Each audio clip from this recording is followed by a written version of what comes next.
Hey everybody, it's me, Jack, and guess who just graduated?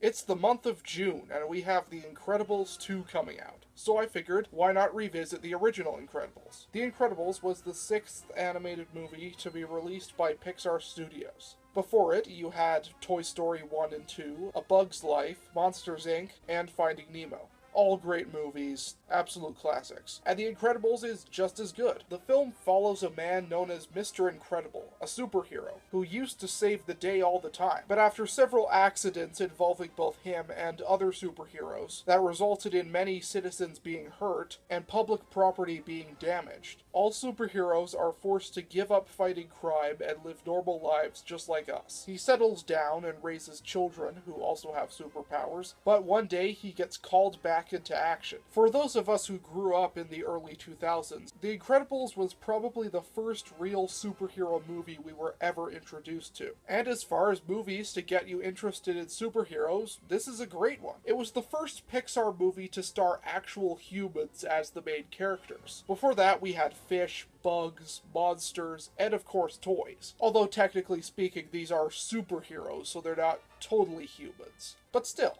Pixar is well known for their stellar animation, especially in their more recent animated movies. But how is the animation in this movie? Well, it's still pretty good. I mean, when you look back on something like the original Toy Story, as great a movie as it is, there are certainly some things that look pretty silly. Hell, even creepy. Particularly the human characters. The human characters looked very artificial, and that was one of the main reasons why they made toys the main characters, simply because they were easier to animate. By the time The Incredibles was being developed, it seemed like CGI technology had caught up enough to good-looking human characters. Previous Pixar movies were directed by John Lasseter, Pete Docter, and Andrew Stanton, the three main heads of Pixar. But for this movie, they hired Brad Bird, the director of the critically successful, but unfortunately financial failure, The Iron Giant. What's astounding about this movie and the way that it's animated is that all of the characters are the same model, but the groundbreaking computer technology allowed them to change the model in order to make it look like different characters. I never would have guessed that, and I never knew it until I watched the making of. The film definitely has a very comic book look to it. It's one of the more visually interesting Pixar movies. Don't get me wrong, most of the Pixar movies are gorgeously animated, but they all look pretty similar.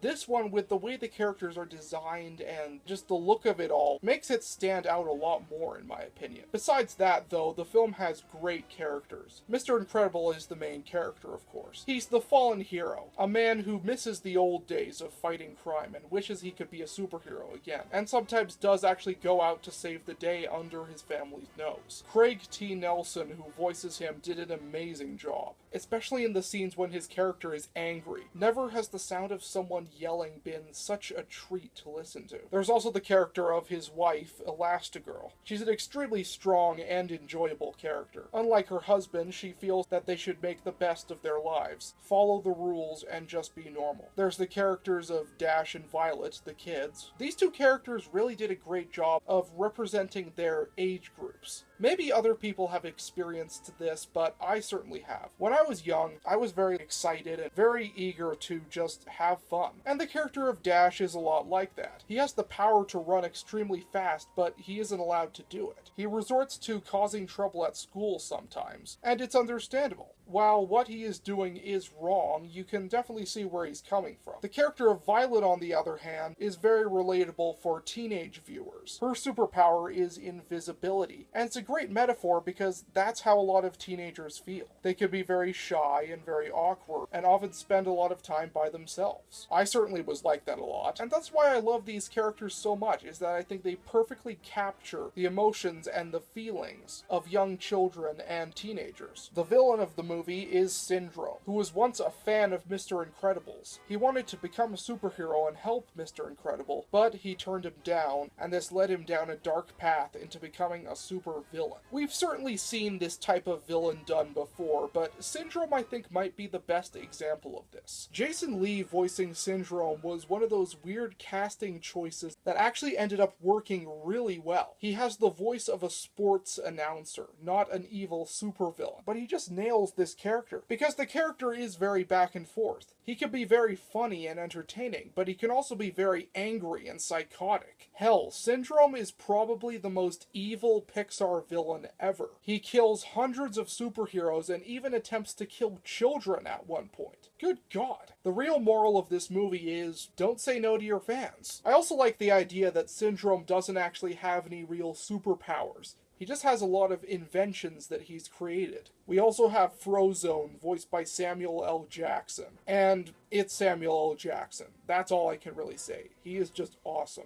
He steals every scene that he's in. I will say that the scene where he's trying to find his supersuit, I almost expected him to drop an F-bomb, watching it today, knowing how many F-bombs Samuel L. Jackson has dropped in movies. But then I remembered, oh yeah, this is a kid's movie, they wouldn't do that. Quite possibly the most popular character from this movie is the character of Edna Mode, who's voiced by Brad Bird himself, the director. The voice that Brad Bird gave to this character is just iconic. She's just such an eccentric and entertaining character, with an incredible passion for designing supersuits. The dialogue in this movie is excellent. Watching the movie today, I'm surprised just how sophisticated a lot of this dialogue really is, especially for a kid's movie. But especially comparing it to some of Pixar's other movies, the dialogue in those films was certainly good, but it was more simplistic. I remember watching this movie as a kid, and there were certainly a lot of scenes and dialogue that I really didn't understand. But I didn't care because of all the awesome action, and the scenes with characters like Dash.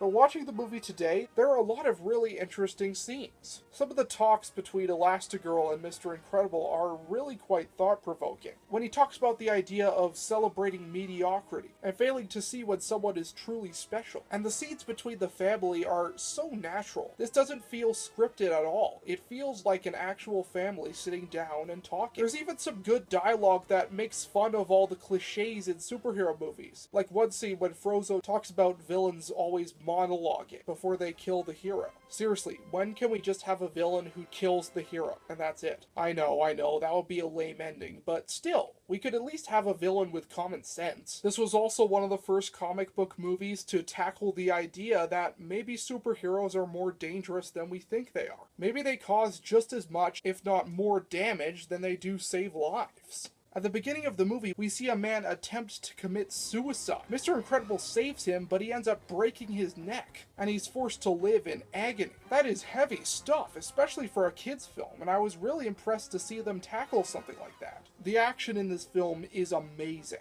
They're well edited and fast paced. They never have you bored. Scenes like the battles with the Omnidroid and the chase through the jungle are extremely riveting to watch. And seeing all the creative ways that the Incredibles make use of their different powers, it's really something. The score for this movie is great. The main theme for The Incredibles is iconic, and it really gets you pumped up. I can't wait to hear it again in the second movie. For years, people have wanted to see an Incredibles 2, and they've never gotten it. And now, after a mere 14 years, we finally have got it. But not after watching the Cars sequels, Finding Nemo sequel, and Monsters, Inc. prequel that everybody requested. But hey, better late than never. I'm really hoping that Incredibles 2 is good, because in my opinion, Pixar has been a mixed bag when it comes to its sequels. But for now, The Incredibles is a fantastic piece of entertainment. This really is a movie for all ages. I know that term gets tossed around a lot, but I really do think that it applies for this movie. Everyone can enjoy it.